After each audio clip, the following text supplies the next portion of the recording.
To order of the DRB. What is it? It's April 17th. Wow. Felt like spring already after last weekend, right? Um, and so at this time, Meredith's going to do a quick overview of the remote meeting procedures. Call them the hybrid meeting procedures. All right, so I am going to be sharing my screen. This is more for people who are watching.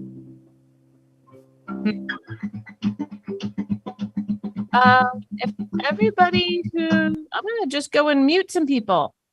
Because I have the power to do that, and that was some awesome background music, but not, there we go.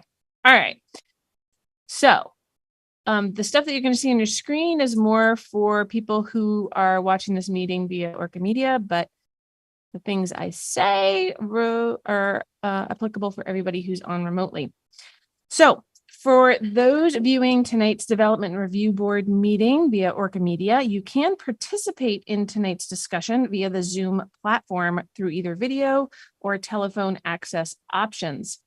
If you want to join the Zoom meeting with video options, you can type this link into your web browser and it should pop you right up into the Zoom meeting. I will have to let you in, but I will get a notification of that. Alternatively, you can call into this phone number and when prompted, put in this meeting ID. And again, I'll get a prompt and let you into tonight's meeting. If anybody is trying to access the meeting and having problems, please email me at mcrandall@montpelier-vt.org. I will be monitoring my email throughout the meeting. For those attending via Zoom, please make sure that your Zoom name includes both your first and last name so we know who we're speaking with, and to assist us with calling on you as well as the recording secretary making the minutes. Note that turning on your video is optional. For everyone attending remotely, please keep your microphone on mute when you're not speaking to reduce background noise. Note also that the Zoom chat function should be reserved for troubleshooting or logistics questions only. If you have a question or comment about an item on tonight's agenda, please raise your hand, either physically or by using the raise hand button on your toolbar. And then when you've been called on, you can unmute yourself. Please make sure to state your full name and address if you're making a comment on a permit application. In the event the public is unable to access this meeting, it will be continued to a time and place certain. I will now hand the meeting back over to the chair. All righty. The agenda, the motion. Motion from Kevin's. Sharon. All those in favor? Oh. Agenda is approved for this evening. Okay, I do have a couple comments this evening. I just want to thank everyone for filling in while I've been out recusing myself from multiple applications and everything like that. I would love to be here. But I did do some sort of thinking about this, and I'm happy to keep being the chair and everything like that moving forward. But at VHB design, surveying, full service engineering firm, we have other people that are members of boards across the state. And so we've been communicating internally just about that. We have consistency about, if an employee is on the board and we are involved, there will be a recusal just to keep it, simple and consistent. And so that is the case moving forward, unfortunately. And I am honored to have a vice chair / co-chair. Maybe we should amend the regs to include that as the name of it. Yeah, that's the story. And although it's not VCFA specifically, we are still involved in the permitting of the applications after the Charles Street application this evening. So I will be turning it over to Sharon, after the first application. I think that's it. Does anyone have any questions on the board? Okay. All right. So next order of business is the minutes from 3/20. And I would make a motion to approve those. Motion by Sharon. Sweet. And we have a second. How do we vote? Aye. All right, those are approved. I recused myself. I was not at that meeting and was not the chair. Okay, that moves us to our first order of business in the bulk of this meeting, which is 13 Charles Street. Who do we have here presenting on behalf of this application? Is this Devin? Yes, remotely. Remotely is Devin. Yeah, All one righty. Hi, Okay. my name's Devin Green. I'm the owner and resident at 13 Charles Street, and I've submitted an application to remove a failing retaining wall and a garage, and replace it with a new retaining wall and a carport. We're not increasing the footprint of the building, and the main reason I think for this permit is the steep Hold on one second, slope. Devin. Thank you so much. That was a great opening summary. You're moving things along quickly, which is Oh, sorry. so anyone else here to speak on the Charles Street application other than yourself that will be providing testimony this evening?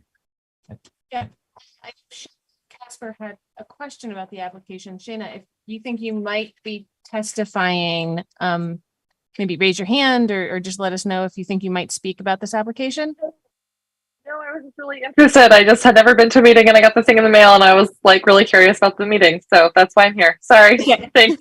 Thanks, Shayna. Okay, Devin, we're just going to swear you in real quickly as a witness for your testimony this evening. And would you raise your right hand to be sworn in as a witness? Okay, great. Do you solemnly swear or affirm the testimony you're about to give is the truth, the whole truth, and nothing but the truth under the pains and penalties of perjury? I do. Oh, great. Wonderful. And you provided an excellent opening summary, and we will now have Meredith provide a brief technical summary of this and then give you the reins back. Okay, so for the board, this, as Devin summarized, this involves the demolition of a garage and rebuild of a retaining wall, and addition of a carport. The reason this is before the board tonight is because it involves steep slopes of greater than or equal to 30%. The actual square footage involving those slopes is pretty minimal, and mainly dealing with some exposed ledge and revising the drainage around the footprint of the building to direct water away from the foundation. So the key determination that the board needs to make tonight is whether the application complies with the steep slopes standards, and staff has estimated that it does, but it's the board's determination to make. Wonderful. Okay, Devin, I'm going to turn it back over to you, but I think what would be helpful for this, if we can throw the like one of the site plans up on the screen, probably a good visual for everybody. Yeah, so Devin, I'm going to share my screen if that's okay with you. And if you need me to move somewhere else, you just tell me. That works for me. All right.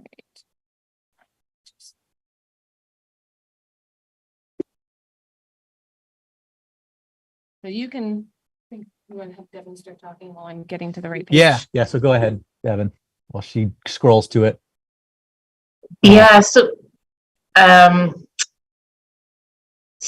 the square footage is about 290 square feet of the 30% grade, but it is next to sort of adjoining other 30% gradient, and that is actually bedrock primarily, so we don't anticipate any movement there, and we're not blasting into the bedrock. We're keeping it as is. And so I think that is all I really have. There's, I've worked with the contractors in terms of erosion efforts. And so I think we have everything covered there. If you have any questions, I'm happy to answer them. So just so that the public knows, that's okay. The areas here in bluish green, those are the areas where there's 30% or greater slopes that are going to be disturbed in one way or another. This over here is sort of the drainage swale area and a little bit into where they're building a new retaining wall. There's a tiny bit here that's going to get graded. And then this area over here, I believe, is the area that's mostly the bedrock, where I think that what's the quote unquote disturbance is going to be laying down some new soil and some matting to help direct the water away. So changing the grade here by putting some stuff on top of the bedrock. So it's not something that's going to like disturb nearby slopes or disrupt them or weaken them. So are those blue areas all areas over 30% or all areas of grading? and Those filling? the blue are areas of 30% or greater slopes that will be changed in some way or another. I can zoom in a little bit more. There's other areas where the grade will change. So like the solid lines are the new proposed grades and the dotted lines are the existing. But the rest of this, if everything else had been happening and just not the areas in blue green, this would have never come before the board because it's not enough of a disturbance of steep enough slopes to trigger board review. Right. Okay, so to guide us with some questions here, I guess I'm just going to move down for those following along on the to the page 4 of the staff report, which sort of talks about this project as its relation to section 3007, which is our steep slopes. And this was one of the most recent updates, right, Meredith? It was actually one of probably the second updates to the zoning regs. Yeah. The first one we fixed just the chart about what percentage an area of slopes triggered different reviews. And then the next big change was revising the steep slopes provision and making sure it was clear as to what triggered, what was allowed. Perfect. So section 3007C is what we just discussed. That's what requires an engineer planner report and a hearing for slopes over 30%. As we've seen, that information exists. It was done by DeWolf Engineering. Is that correct? Yeah. Yes, that's right. Perfect. And so, here we are. We've satisfied number C, unless letter C of 3007, unless board members have any concerns or questions related to that. So seeing none, it is our decision discretion here as the board to decide if this plan and report that was provided and the site conditions are sufficient. And there's a list of criteria that we have. And I think it maybe makes sense to go through them one by one. Pretty straightforward. And so if we go to letter D of 3007, It's letter D of the report. letter D of the Section report. 3007H, just for anybody following great. along at home. Sorry. Perfect. Thank you, Meredith. There's only so many options for lettering the sections. in Yeah, the it's gotta report. be. I never realized how complicated that must be. Yeah. Yeah. So we sort of have a charge. The development on steep slopes shall be safe and not have an undue adverse impact on the slope stability. Development, therefore, shall be designed to limit the amount of disturbance, clearing of existing natural vegetation and impervious surface in order to minimize potential for erosion, stormwater runoff, flooding, water quality, and impairment. So I see here you're proposing some drain pipes and catch basins and whatnot to capture things. Devin, you want to just summarize that real quickly? What's going on and what you're proposing?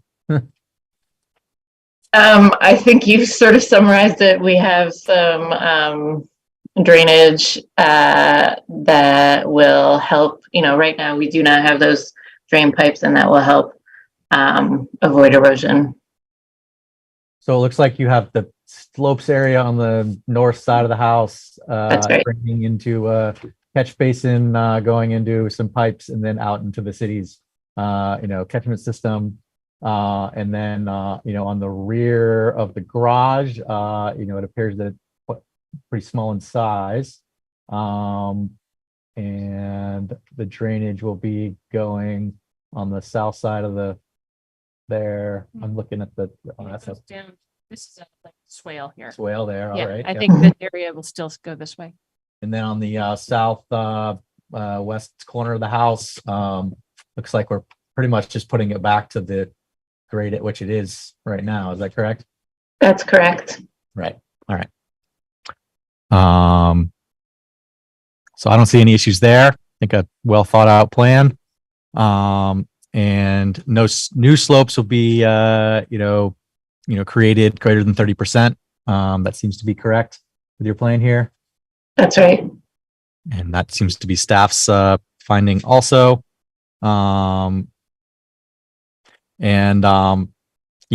Preserves distinctive natural features. I don't think this is pretty minimal. You're working with the buildings that are there, and it's a very typical situation in Montpelier. So I think we're good. We're good there.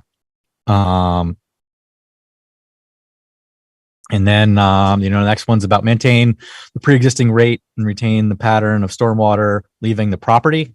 It does seem like this is a much more engineered and thought out plan than what previously existed. I think the applicant is, taking strides to make things as conforming as possible with that regard.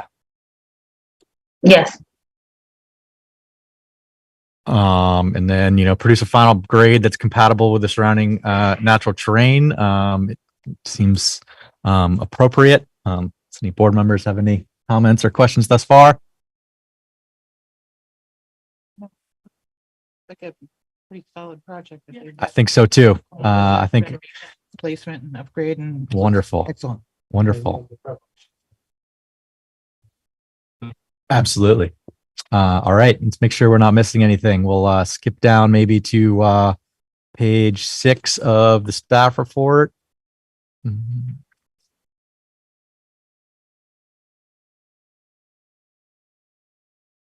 So staff has suggested that we find this project has minimal disturbance with steep slopes and complies with 3007. I think I would agree. I'm sensing the same from the board as we just discussed. That appears to be it, Meredith. I had no questions for you. It's just I can't officially make the determination. No, I get it. So yeah, all the things in red in here are just here's the standard you have to look at, but I had flagged no issues for finding that it was actually in compliance. A lot of those steep slope standards actually don't appear to apply to this project because nothing new is being built. There's no rework really of what's there now on any grand scale. Absolutely. And as Kevin said, I think well documented, great plan by the engineer. I think going above and beyond in this instance to create a great project. So I would accept a motion if that's the direction the board wants to go.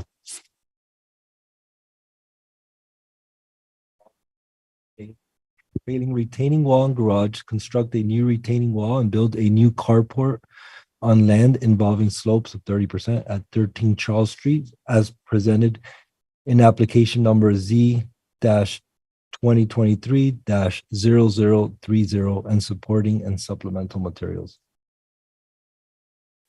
Motion by Gene. Second by Kevin. I guess we'll do a roll call vote here. Gene, how do you vote? Yes. Kevin? Yes. Karen? Yes. Yes. Kevin? Yeah. And Joe? Yes. And Mike. is that it? No, Michael? Michael's on. Yes. I'm here. Michael Lazorchak, I'm here. Yes. Perfect. And Rob, myself, votes yes. So that is unanimously approved. Thank you. Meredith, you have any final parting words for our applicant here? So Devin, this is your verbal approval. For it to be official, we need to do a written decision because there's no conditions that go along with that. Once the written decision gets pulled together and signed by Rob as the chair, we'll be able to issue that and the zoning permit at the same time. And so we'll be in touch with you when that's ready. And you can either, once you get that, you'll be able to either come and pick it up at the planning office or we'll mail it to you via certified mail. So you'll have that option once we get it all pulled together. We'll get Great. Thank you so much. We'll get it to you as soon as we can. Just note that I am out of the office at training for the rest of the week, so I won't be crafting many decisions this week. Okay. Well, I hope you have fun. Thanks. Thank you, Devin. Thanks. Bye. At this point, I will turn the meeting over to Sharon for the duration. I am gonna scooch over just so I can see them. Zoom participants, if there are any. Yep.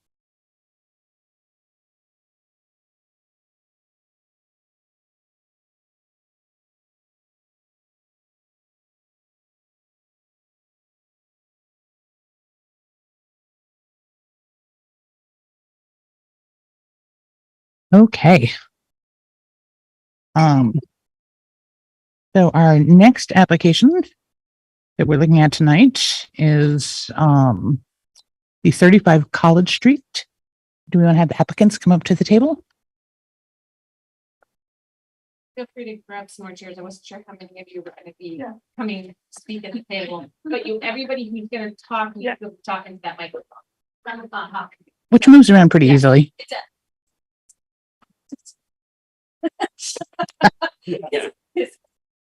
a multi-tiered system. You can also flex back and forth if you need to. Wait, here, slide over next to Yeah, just slide it over. Thanks Don't to Kate. disconnect that mic though. Okay. Should we swear people in first? Yeah. Okay. I think we'll swear people in So, first. everybody who's going to testify, which looks like there's a table full here, and then anybody in the audience who's interested in giving testimony on this project, or anybody who is on the Zoom. If you would raise your right hand. You solemnly swear that the testimony you're about to give is the truth, the whole truth, and nothing but the truth under the pains and penalty of perjury. You do. Excellent. Meredith, you want to give us a brief Yes. Do it. well, maybe I'll have the applicant give a Whichever you want. 6-1. You're the chair. Let's have the applicant go and just give us a brief description of the 35 College Street, and then we'll get the tech from Mary. Okay. Hello, I'm Casey Ellison. I live in Middlesex, and we're here to apply for some conditional uses to be shifted to permitted uses on 35 College Street, which is the Gary Library. Would you like me to say more, or is that a good start? Maybe what The uses what are. they are. So yeah, the ones that we're applying for are restaurant and theater, performance, and exhibition, convention, or conference structure. That actually brings to mind something that I wanted the board to discuss before we got further into the applications. If you read the staff report, Meredith talked about her interpretations as the planning administrator. That I guess I pulled the question up here exactly. That personal and professional services uses is defined. That's the establishment that sells specialized skills or knowledge, and that she is basically incorporating these. Do you want to just state that? So it's going to be part of my technical overview. So okay. Because it's a point that's applicable in both applications. I think if we can reach an agreement on that, whether we're either going to agree with her interpretation or not, then that would save some time knowing that ahead of time. So if it's okay, Casey, I'm going to rephrase something that you said there. Yeah, go ahead. So there's no asking for conditional use to become a permitted use with this kind of application. The request is for actual conditional use approval for these uses to be implemented at 35 College Street. And as I have been interpreting things for the last 5 years under these zoning regs, the restaurant use, the exhibition conference center, the ones that Casey mentioned, those are clearly conditional uses. They're easy to define. One of the other aspects of the business is more of the offices for the health and wellness practitioners, which is a whole variety of different types of people. And as I have been interpreting things the last 5 years, all of those have been fitting into the personal and professional services use, which is a permitted use in mixed use residential, the zoning district we're dealing with. Because the personal and professional services definition covers a whole variety of things, including a quote unquote spa. There's no definition of a spa anywhere in there, but the other possible use that I've found that might apply to something like this that I have ruled out in numerous situations so far over the last 5 years is a medical clinic, right? And medical clinic in mixed use residential would be a conditional use, not permitted like personal and professional services. But medical clinic is listed in the use table under not commercial uses, but this other category of uses that is more like a hospital, a big thing with lots more public access where you don't necessarily have by appointment. So it's a matter of scale. I look at it as a matter of scale. That's how I'm interpreting it. So I have issued administrative permits for acupuncture clinics, massage therapist offices, shifting of optometrist offices under the personal and professional services use, because that's where it seems to fit the best. A medical clinic, in my mind, is something that's bigger. It's something where you don't necessarily have appointments. It might be more like an urgent care clinic where people just show up, or maybe something that runs vaccine clinics where you suddenly have a whole bunch of people show up, not a strictly by appointment, certain office hours situation. And that's how I've been doing it. But since it is now before the board, you guys have to sort of re-look at that interpretation. So maybe along let's with just the do other that items. right now. Maybe just take a, Yeah, I think because if depending on what your determination is there, other aspects of the application may need to be amended. The other items can still be discussed, but that particular issue. thoughts. Do people have thoughts about this? Okay. I mean, I think that logic holds for me. Could you just restate it again? Simple. It's the problem is it's not simple. I know, but I'm trying to wrestle with. So this application is all set up, and I did the analysis as the offices for the various health and wellness aspects of 150 Main Street's project fall in the personal and professional services category, which includes in the examples a spa. So things like, for me, when I think of a spa, sauna, massage, you might get aromatherapy, maybe you'll meet with a nutritionist, right? There's all these aspects. But some people might say, you might have a psychologist there. Or, what if it's a naturopath? So where does it veer off into a medical service? And because the definition of medical clinic specifically is the use of a structure or part of a structure to provide healthcare services to people primarily as outpatients. That is immensely broad. Participants, patients. But a spa is specifically listed as an example in personal and The professional spa services. is listed. A in. spa As personal and is professional a services. item as an example of what can be a personal or professional service. That's pretty clear. Right. And that's why I've been going that way. So I guess the other thing that I wanted to add to that, just in, thinking about that issue, is that if you drive through literally any neighborhood in Montpelier, there are a variety of personal and professional services that are available that seem very similar to what this is offering. And I think that your interpretation of scale is important. Mhm. And it seems consistent with what you've been doing. And it seems like it would not be a hard thing to be consistent with going forward.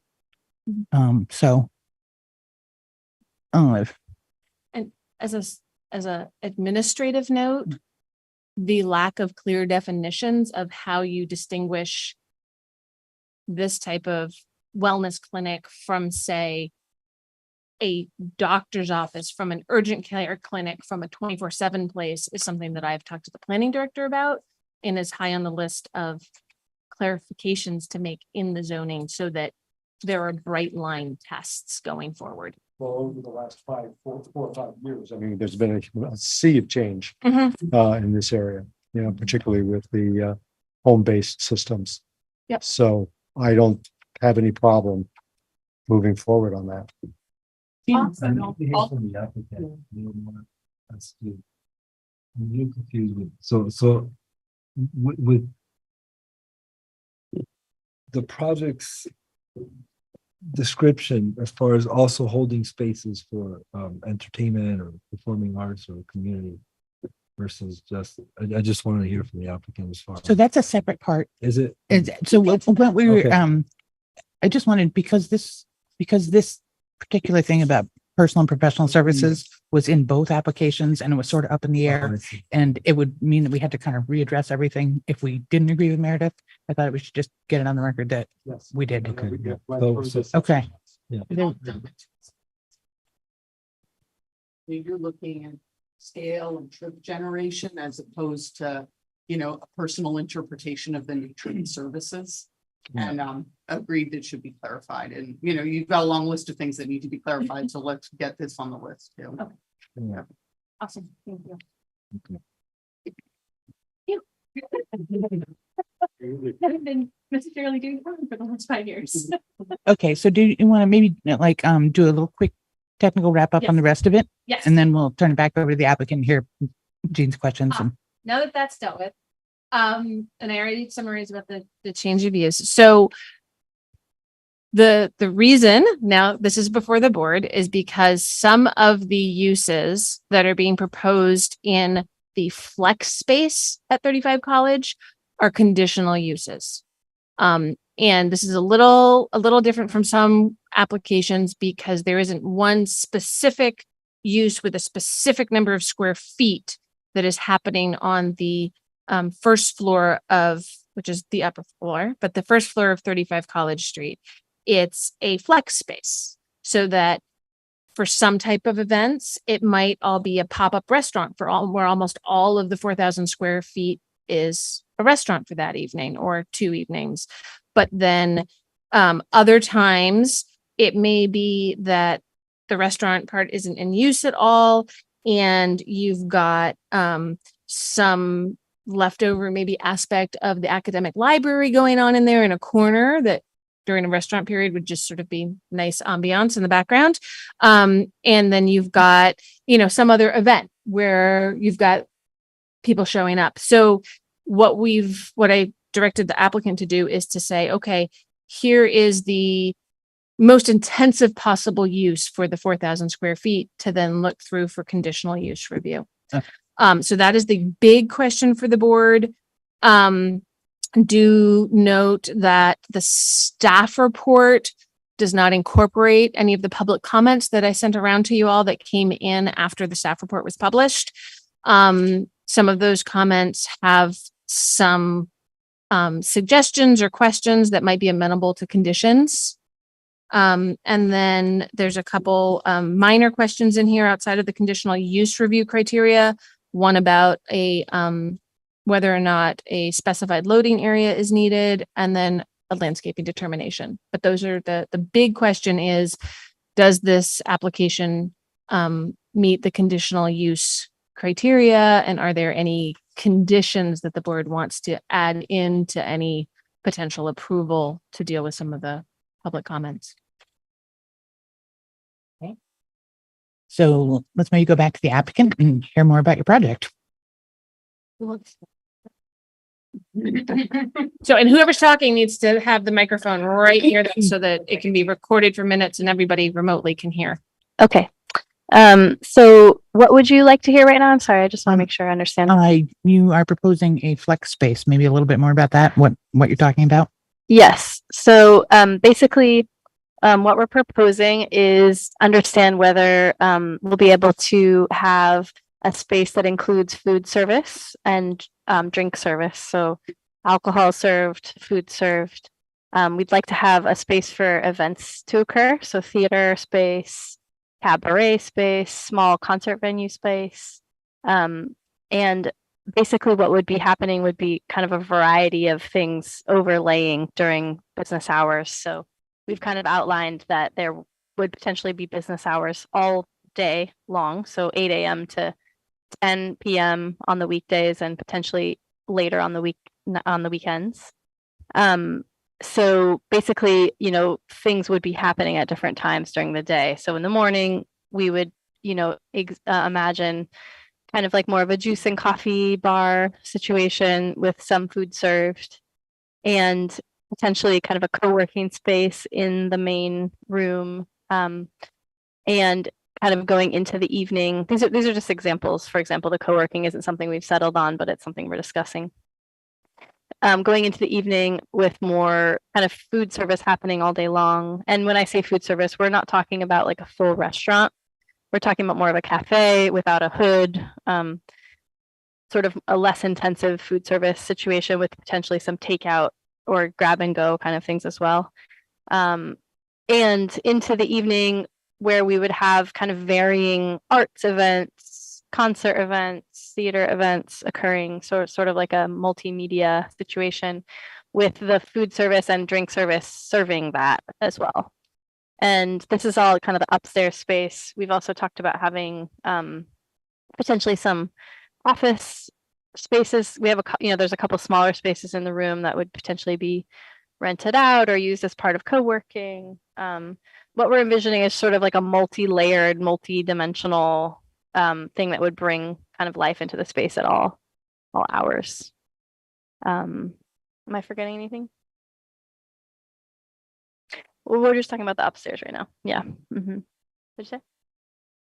Yeah, we've talked about a food incubator space as well. So what that would mean to us in this space would be potentially having local, smaller food businesses that maybe don't want to start their own restaurant, have like a space to start out in. And we've talked about featuring kind of pop-ups of different foods. The one that I keep latching onto personally is, I don't know if anyone's familiar with Me So Hungry at Bolton.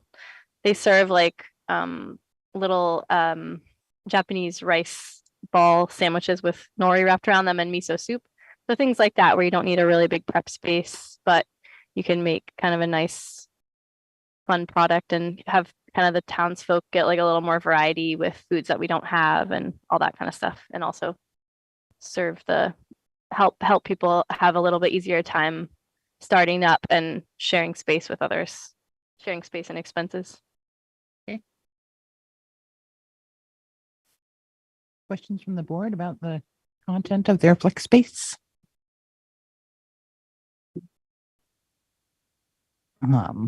You received all the comments that have been given out. Do you want to try to maybe address some of those? Sure. Which one would you like to start with? I had two questions that I thought were interesting. Was reversal of the direction of the one-way traffic. Just thinking about that space, I was like, well, that kind of makes more sense. Yes. That's what we had wanted. Have you spoken with the college about that possibility? I mean, that would be their decision, correct? That's unclear. We had been told that maybe it was DPW's decision. They seemed all right with it. So if you were to make it 2 lanes, that would be a potential issue. I think I forwarded Corey Line, who's our from Department of Public Works, he's our traffic guy. He said that reversing traffic there would not be an issue from DPW's standpoint. Great. It would be a part of probably in conjunction with this approval, an amendment to that site plan to have the traffic flow change a little bit. Technically, once you start changing traffic flow, you have to kind of look at where your parking is. And so it might mean having to do more formalized striping of parking spaces as part of the approval. But I mean, I think that's even if it's just formalizing where those parking spaces are and making it consistent with what was on the site plan, that could potentially be a condition of Condition. approval, or it could be something where they just have to come back the next Okay. meeting. But that would be doable, I think. Okay, so that was one thing that I thought, when I was looking at the application. I know that there were some neighbor concerns about noise. Can I just real quickly speak back to that, the driveway thing, just to make it clear that that is something that we had been really interested in. And so we would love to work with that. And we would Okay. love to reverse the direction, and we would be willing, we'd love to hear what that would take. So It just traffic wise, it really seemed to make more Yeah, sense. people to do go- drive in it that way anyway. Yeah. All the time, it all the time. Yeah. So I think, to get that as a full one way or another, probably what it would entail is having a more detailed site plan of the parking and the traffic flow with clarity on where signs would be changing. Sure. And it would be something that would apply not just to you guys, but to the whole parcel. So it'd probably be something to bring all the players in, since you're going to do it anyway. If you want to change where some of the parking spaces are to memorialize them, that could be part of it, without necessarily adding any parking spaces. Great. You would need to shift like do not enter signs to the back of College Hall so that you didn't get people going down that direction, and signs that indicated like where the exit was, like which way you're supposed to get out, go to get out, that kind of thing would need to be taken care of.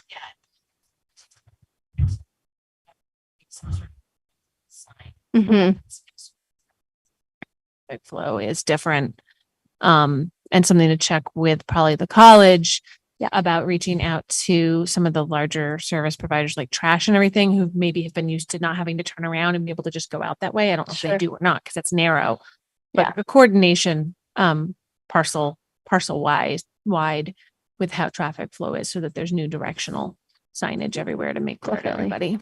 Well, so that's going to be part of our the shared agreement we'll be working on with the college and the other purchasers. So the signage will be part of that as well. So signage, striping for clarification on where people are, I think, is something that could be all worked in. So on to noise.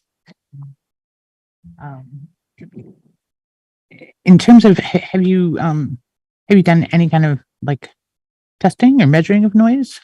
Not at this moment in time, but we do have a lot of anecdotal evidence from the past use of the space Okay. that it's been used that way quite a bit, quite frequently with some pretty loud concerts, and there haven't been any formal complaints filed by the neighbors. So that's the evidence that we have at this point. You've got to be near the microphone, or Concerts in the auditorium and in the library as well. And College Hall, yeah. Mm-hmm. So have there been concerts in the library? As far as I know, there have been events and large events there, correct, that we've heard about. But yeah, more concerts, I guess, in the gym and the Rocket library. other thing. Yeah. But in terms of what's that? That's true. Katie, Okay. Katie can tell us more. Right, Katie, do you want to come up to the microphone? Talk to it?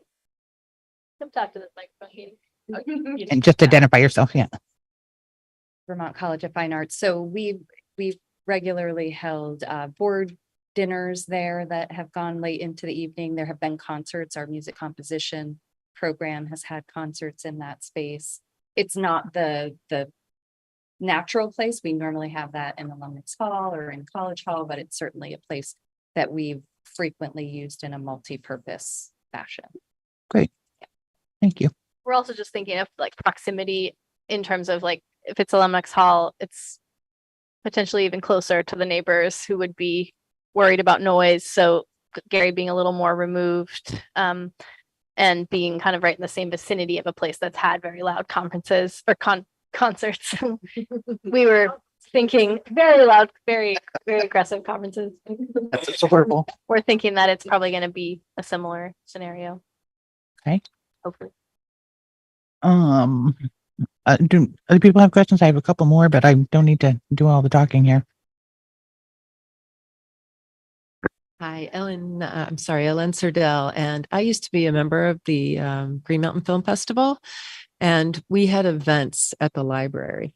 And couple of the big space in the BCFA building, and they went late at the library, and we never had any issue or complaint filed against us. And this is years ago. I just thought I'd put that out. Okay, Thank you. great.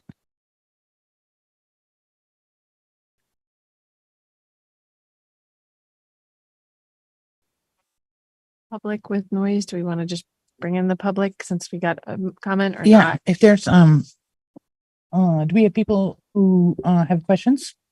Yeah, I'm gonna sticking to noise right now first, since that's Uh, what Yeah. opened it up. Let's stick with the noise for right now. Anybody remotely have something they wanted to say about noise concerns?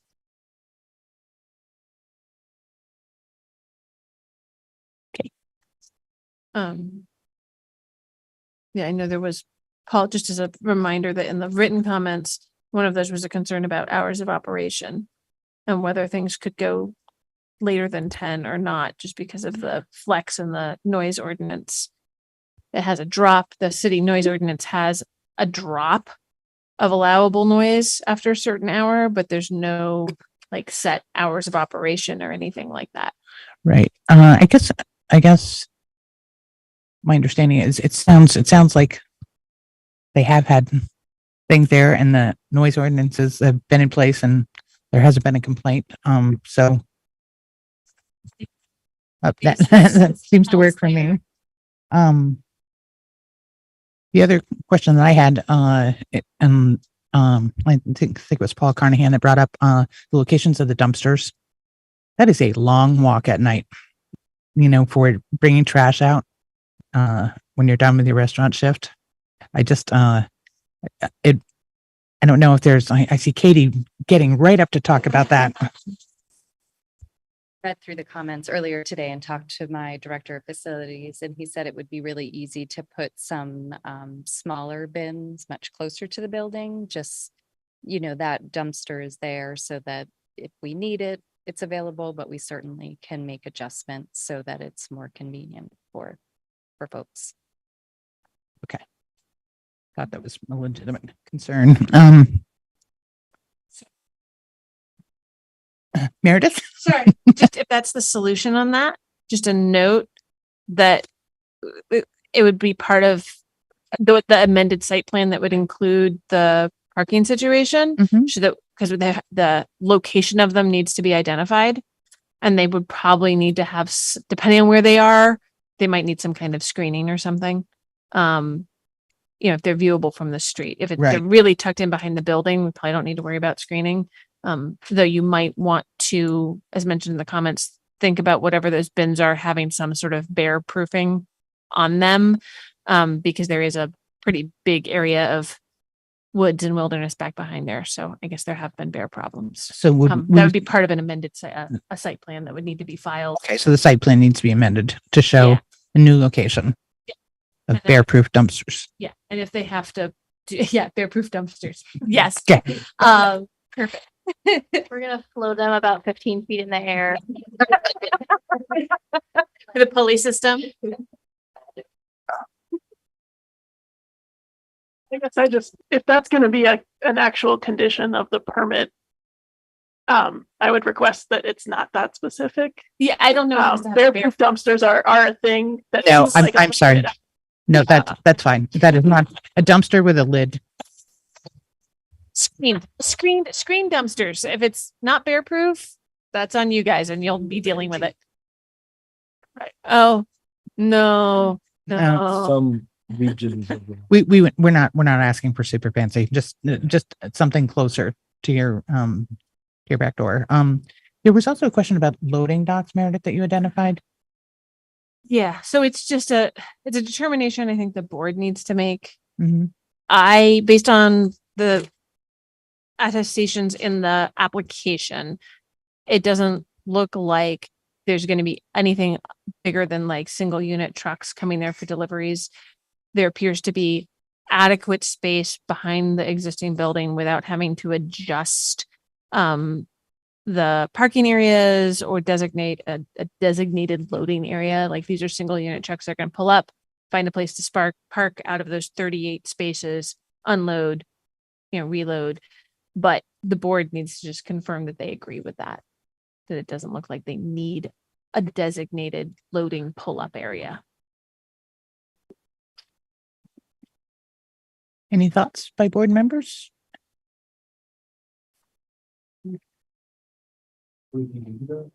Voting. We don't believe so. Let me ask, out of the 113 parking spaces behind the buildings, is it all accessible at any given time during an event? For some person? I'm sorry. All the parking spaces, the 113 parking spaces behind the buildings. Are they all accessible to? Like say you had like an evening event, yeah. No.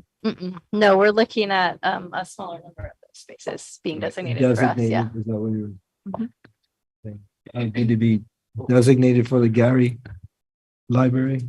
Well, they don't necessarily need to have like very specific ones on the zoning, because all of the parking in the back is within the distance for the minimum distance for having parking associated with a space. Okay.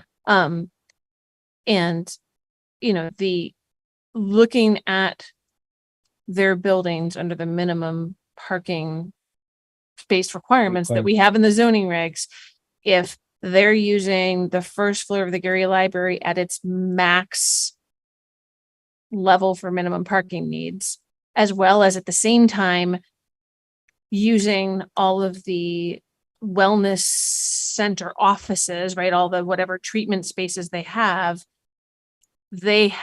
enough out of the parking spaces that they have been agreed to on the parcel.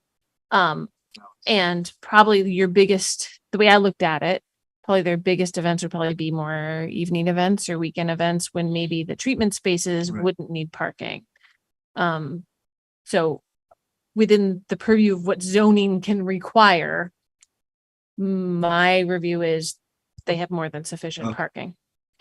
Then there's some public concerns regarding the parking, street parking, so. The residential versus non-residential. I thought we got a very nice comment in the mail regarding that. I just, I really appreciated her take on that.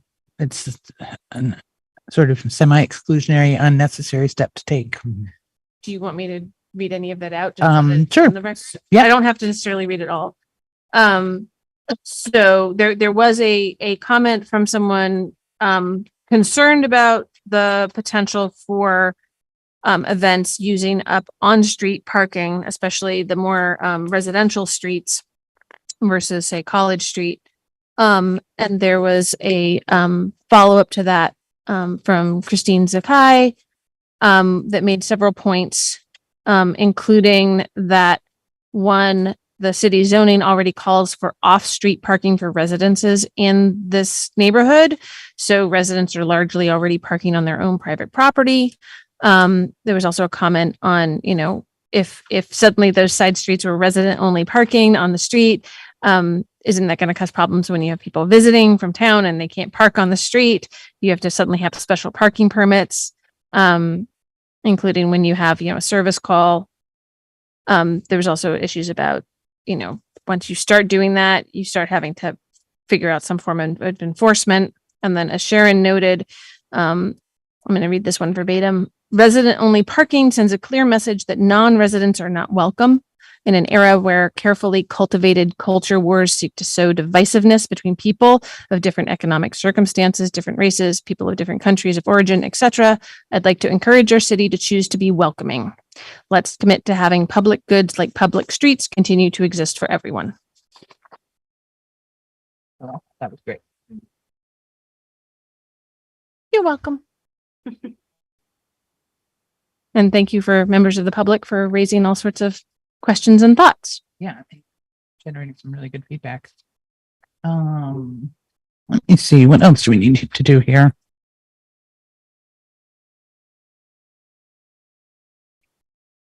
Okay, Draft motion. Transportation. I'm sorry. Going into the conditional use review Yeah, analysis. okay. Of parts traffic. All right. So the section that we're going to be looking at next, this is in front of me, section 3303 traffic. And I feel like the first part of this was handled primarily in the staff report in terms of trip generation. Was it didn't seem like it was going to be an impact. Should we review that? I mean, I'm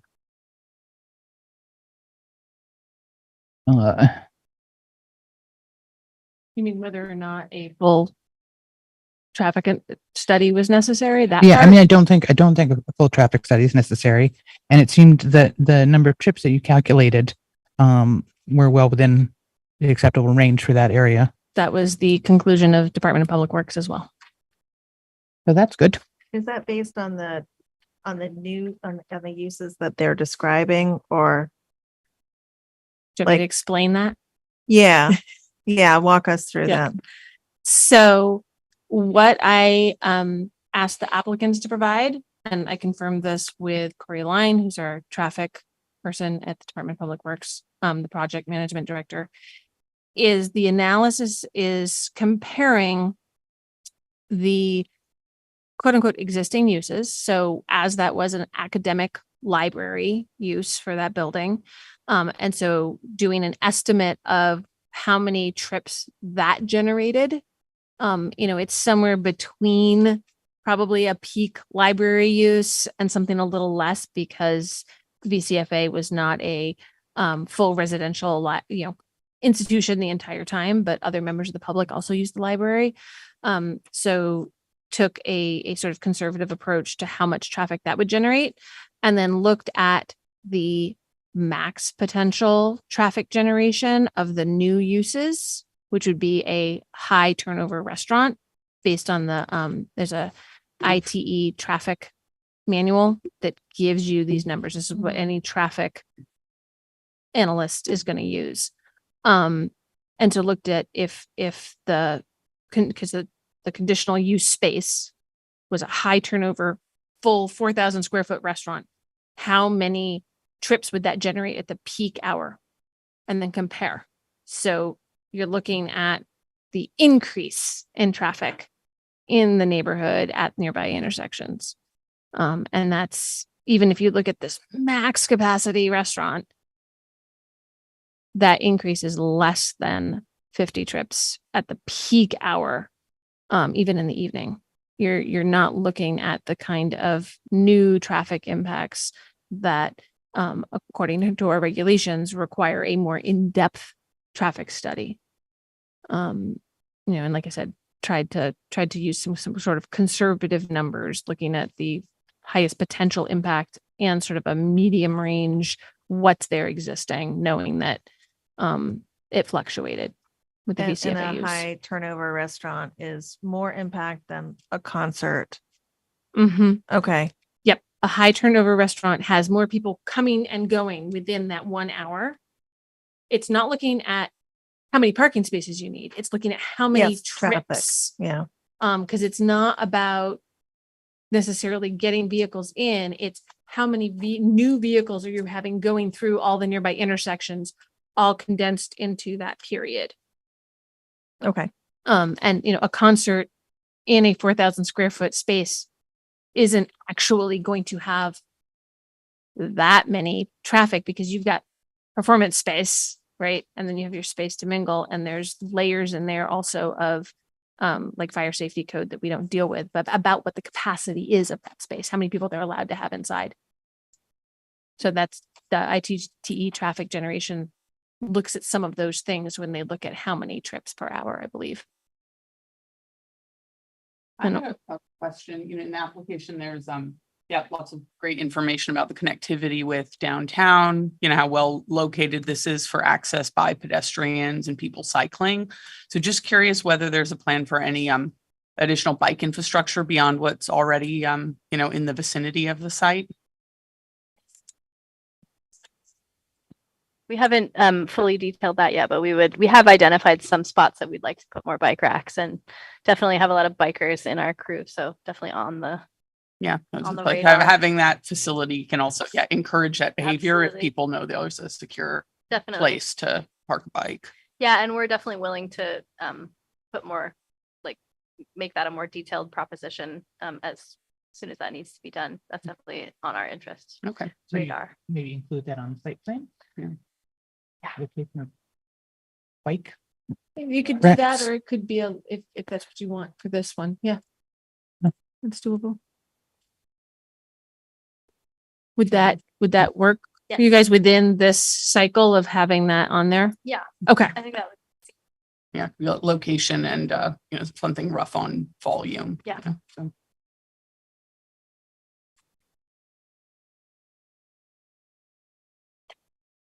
Uh-huh. Oh, yeah.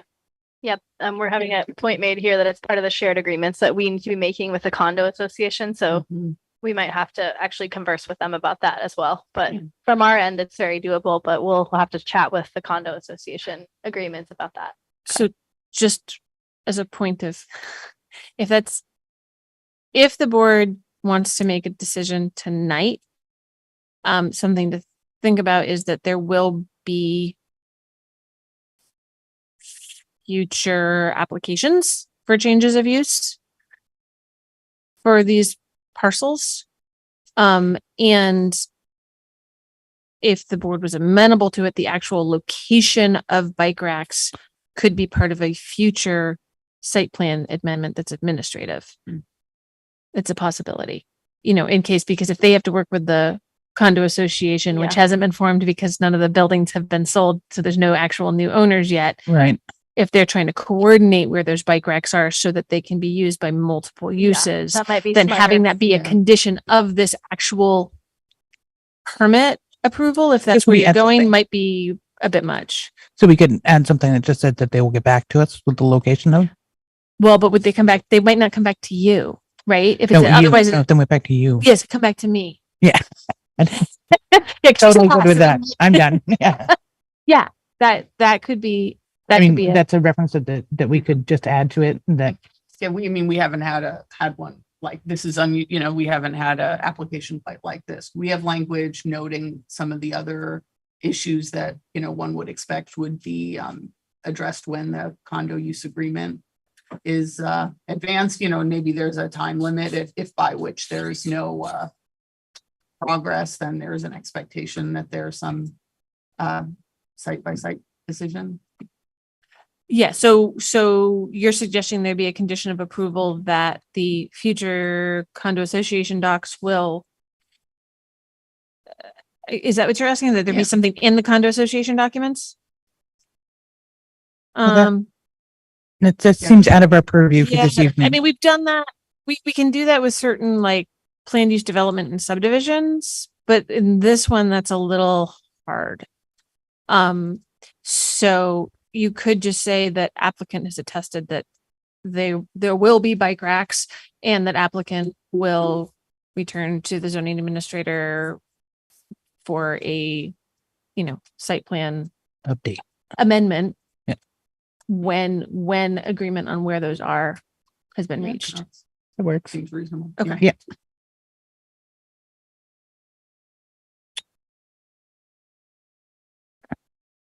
New trips.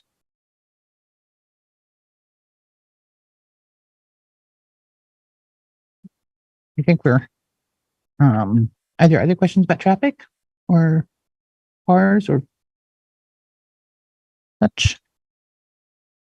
The next one talks about the character of the neighborhood, and the staff has found that they're not making any changes to exterior buildings. It seems like that's a given. Yeah, for that sub part of character of the neighborhood, right? The architectural Right. aspect in Yeah. regards.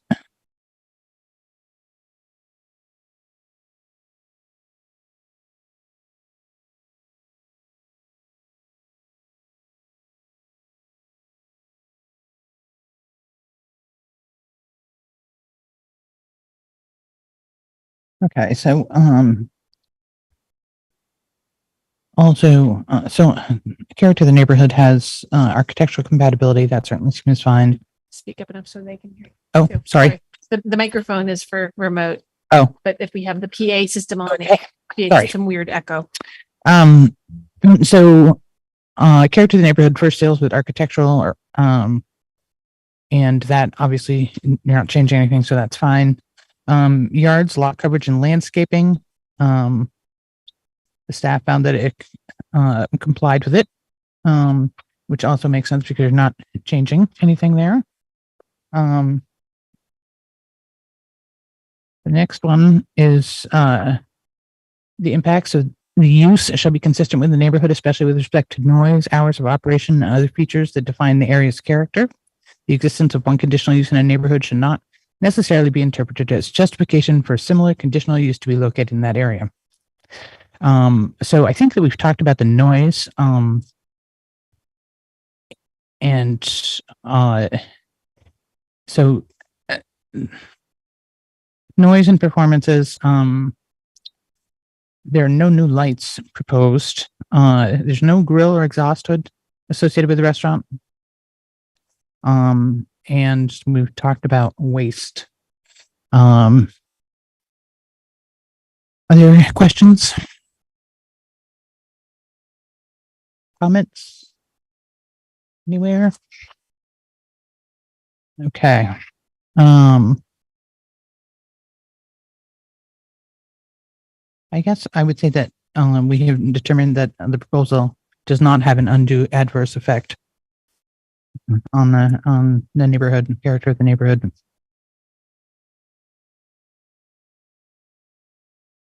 And I'm just looking to make sure we still have Mike and Michael and Joe. We do. I'm still here. Yep. Nope. I see you. I was double checking that there were no hands. No.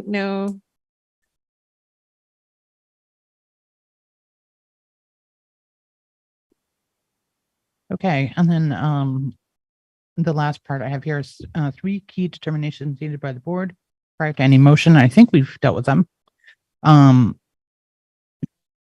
Confirm applicable uses. Specifically, does the board agree with professional services use determination for the ground floor proposal?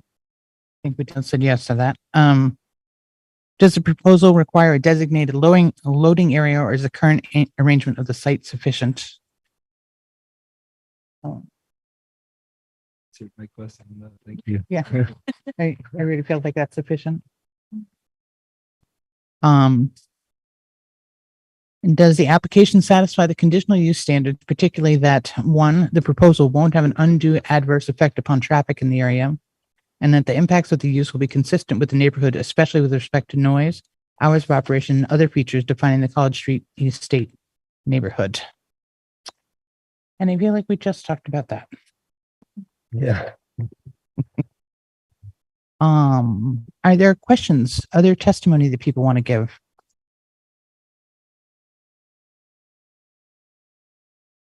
Anybody remotely want to say anything? Any hands? I see none. Okay. It's a really long motion, guys. I'm sorry. I know. I had to be Like- specific on this one So- because of the overlapping use situation. So we need someone to make a motion. I'll make a motion. Would you like some notes? She's added some conditions. Dang, you did. But there's really only one added condition, I think. Right? Okay, the reverse direction of the road. This isn't actually a condition, Okay, right? This So- is just an attestation of what's going to happen so that if the yeah, bike rack stuff doesn't come back at some point, it is a violation of the permit because they attested to doing that, but it doesn't have to be a condition. so the only thing that would be added, Abby, Yeah. is Do you think you can read my handwriting? that the reversed access needs to be included on the site plan, right?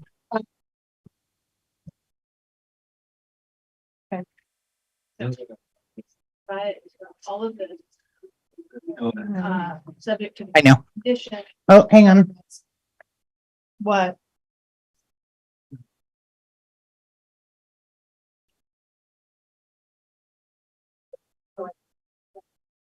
Yeah, sorry. Yeah.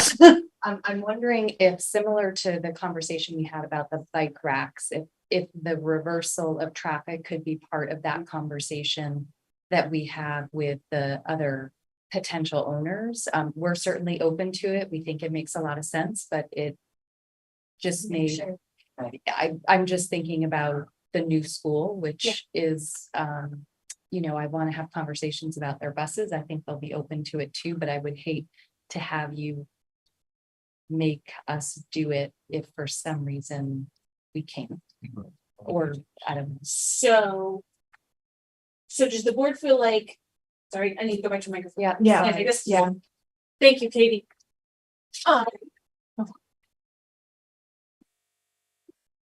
So here's the question. Does the board feel like the reversal of traffic is essential to happen to do the approval of the conditional use approval? Or is it an option? I would say no. Yeah, I see it as Okay. But moving the trash is a requirement, right? Having the second trash location so that they don't have to drag the trash across all the way across the parking lot. Is that a requirement or is that an option? I think, a requirement for their benefit. yeah, I think it's a requirement. And a benefit of the neighbors probably Also. for instead of Everybody. like 11 o'clock dragging the trash over. So they could do this. So the findings of fact could find that they may come back for a revised site plan, or the parcel might at some point come for a revised site plan that has that reversed change. It's an option, Right. basically, that the board is open to. So that's a finding of fact.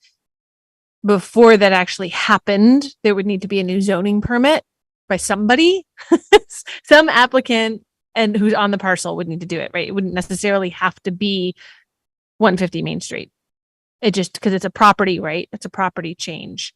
But they would need to come in with a updated site plan showing where their new trash area is that's designated for the restaurant space or their space. Does that Right. And they can work? just do that administratively. That could just, that could be a pre-permit condition of here's where we're going to put our trash. If later on the parcel as a whole has a site plan that adjusts it because they've coordinated with the rest of the condo association, that can be amended. Okay. Does that work? Okay. A revised site plan. So really, it's just this motion here. It's this motion here with the subject to the following condition that prior to permit issuance, a revised site plan will be filed with the zoning administrator, indicating the location of the second trash, not or waste receptacle location. So there's this red yellow highlight. That's the option, right? So, subject to the following condition of approval, right? Is going to be in there. One, that prior to permit issuance, applicant shall provide the ZA, the zoning administrator, with a revised site plan indicating where the secondary waste receptacle location will be. Okay.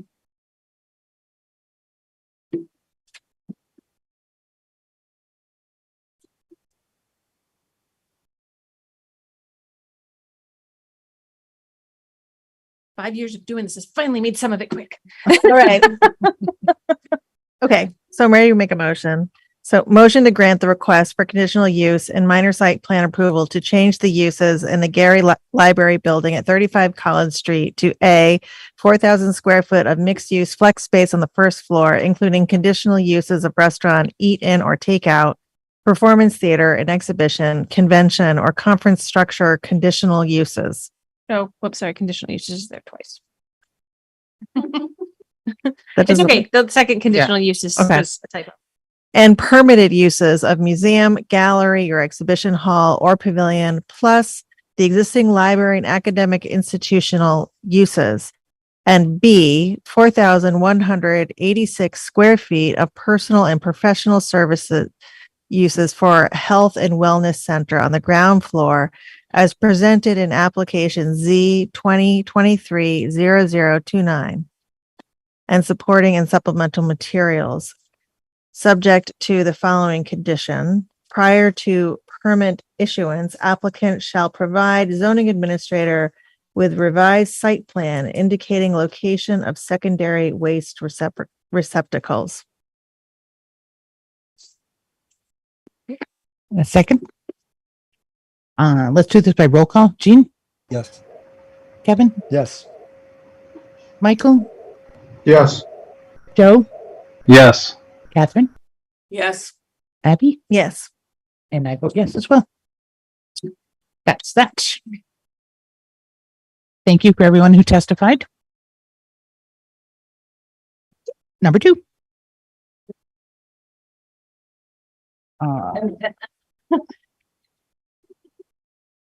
Pull that application up here. All right, that's all that. Okay. You okay if I just put this here? Okay, awesome. All right. Let's do this one this way. You want me to go first on this one? Yes. Wait, we gotta open, we gotta re-swear everybody in because it's actually a different hearing. Right. We have officially closed that hearing. We are now officially opening the 31 College Street application. All those interested in speaking, please raise your right hand. You solemnly swear that your testimony is the whole truth, nothing but the truth, under the pains and penalties of perjury. Excellent. Okay, summary from Meredith, if you would. Okay, so this is a change of use that requires board approval because it includes a plan for off-site parking. 31 College Street does not have any off-street parking on it.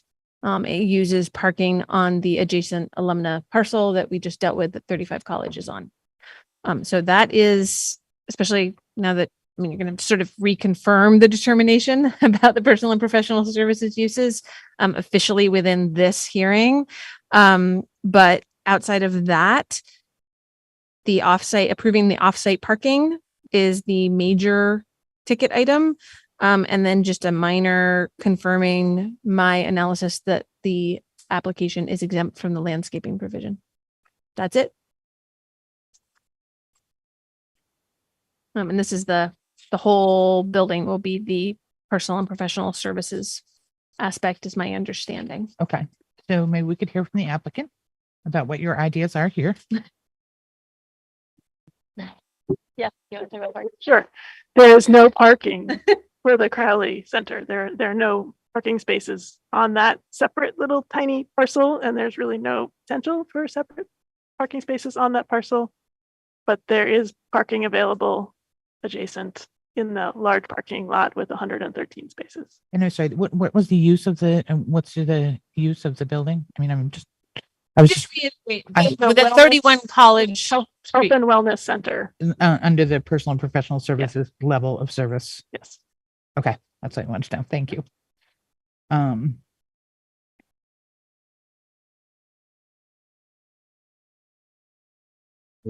So two wellness centers and that. I'm sorry, Gina, I can't hear you. I'm sorry. Go ahead. You want to say it again? You say it again a little In louder. conjunction with the other wellness center and Crowley. Well, there's actually 3 buildings. Okay. The Gary has the personal and professional services on the lower level, but that's potentially designated for the hydrotherapy Okay. facility that we're talking about. But the other 2, Crowley and Martin, are designated specifically for small healthcare practitioner spaces, appointment only. Yeah. The kind of thing we were talking about in the beginning. Correct. Yeah. Thank you. So just as a note, so yeah, the personal and professional services is what the use is. It's being approved for the base of the ground floor of Gary and both of the other buildings. It's based on what I've heard from all of the discussion. Mhm. So that is all the like by appointment only type stuff. Okay. Okay. So what we need to do as a board is basically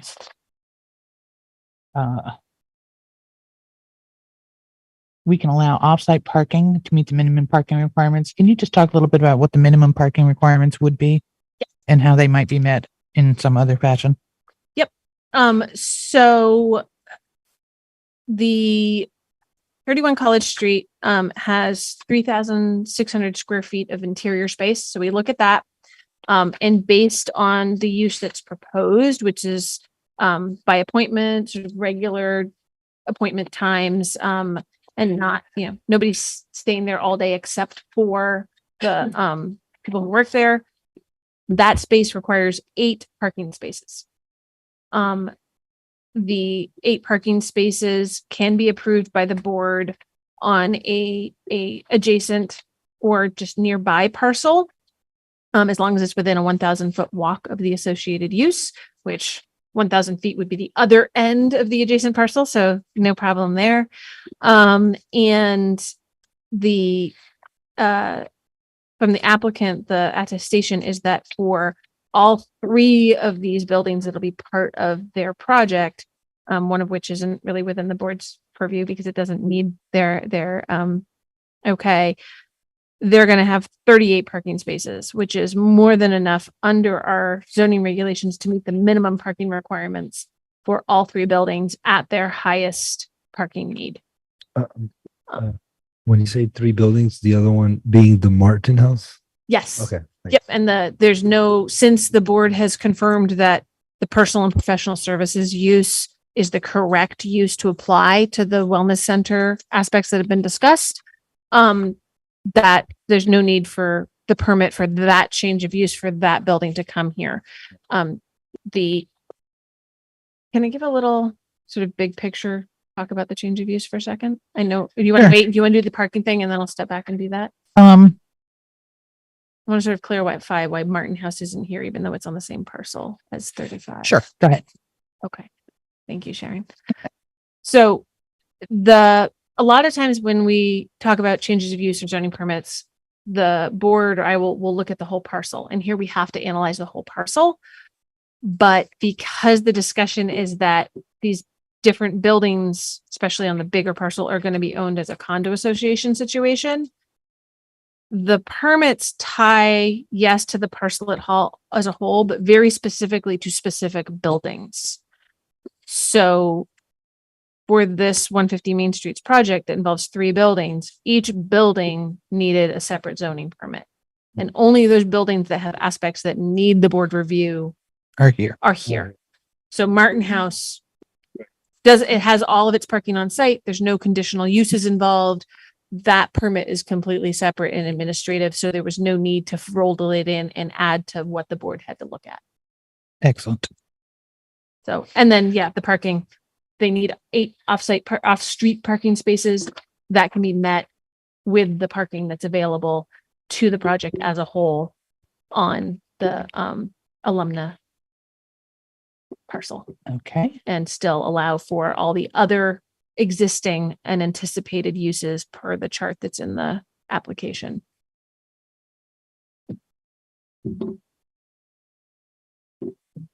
Other questions? Joe, Michael, anything on this?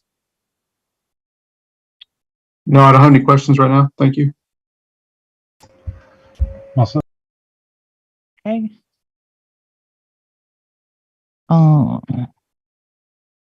I think I certainly, my feeling is that there's ample parking to meet the 8 space need that they need to hit with this. So, and it seems like they're being quite thoughtful about parking on the site. Sorry, Meredith, the Alumlex parcel is the farthest, sorry. It's all the way down at the other end. It's the big one that's adjacent. Yep, where 35 colleges. Yep. So it's just designating 8 for, right? Yep. Okay. Yep. And they don't have to pick out like which 8 go to that for zoning purposes. Okay. There's no need for us to do that. Signage or designate. Color coded.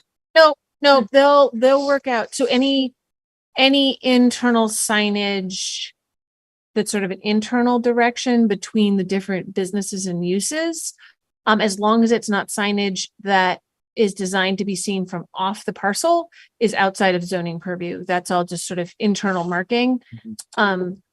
If that one way gets reversed, approving how the traffic flow signage is placed is something that needs to be on a site plan. But who parks where? We don't care as long as it's within that 1,000-foot range and the entire parcel parking lot is within that 1,000-foot range. So if the Plenty of condo parking. association says, nope, 80 your people, your employees have to park way at the other end, that's not our business. This is pretty straightforward. Yeah. This is just This Yeah. is just something I can't approve. Entertain a motion. And you guys I would- agree with the exempt from landscaping? Yes. So motion? Yeah. Was that one? Entertain a motion. Applicant shall provide the zoning administrator. Oh, Oh, No, wait. sorry, I forgot. We have to actually have yeah, an agreement. sorry, yeah. I forgot about that part. How you want the written agreement. There has to be a written agreement for the parking spaces. This will reboot. The projector just got hot. I forgot about that. I'm sorry. My brain's too full. All right, applicant, so this is the applicant shall provide the zoning administrator with an agreement or deed memorializing the shared parking agreement, granting 31 College Street the right to use at least 8 parking spaces on the alumni parcel for a minimum period of 20 years. So that's part of the zoning reg requirement. So it's a question of timing, right? Is that something that has to or can happen prior to permit issuance, or does the board set a time period after the decision? Which I think seems to make sense with the coordination with other Aspects. entities. So it could be as somebody who administers zoning regulations, typically you want things as a carrot to hold before you issue the permit. But I don't know if the purchase and sale agreement says you have to have the permit in hand, or you just have to have the approval, like the decision needs to be issued approving it. So That's a question for them.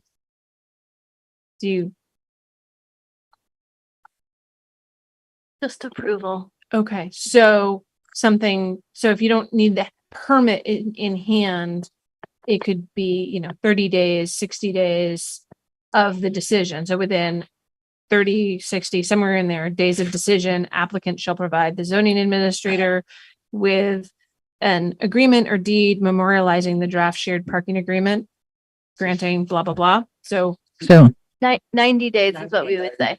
okay, I think that's fine. yeah, that's fine. That sounds fine. So within 90 days of this decision, applicant shall provide the zoning administrator with, and I'm just gonna say, a signed agreement or deed. Does that work? Yes. Signed agreement or deed memorializing the shared parking agreement, granting 31 College Street, blah, blah, blah. And the rest that's there. You got it, Gene? I got it. All right. Motion to grant the request for a change of use and associated minor site plan approval of 31 College Street with off-site parking used to satisfy 3011 minimum parking standard as presented in application number Z-2023-0028 in supporting and supplemental materials subject to the following conditions of approval within 90 days of this decision. Applicant shall provide the zoning administrator with a signed agreement or deed memorializing the shared parking agreement, granting 31 College Street the right to use at least 8 parking spaces on the alumnex parcel for a minimum period of 20 years. All right. Second, anyone?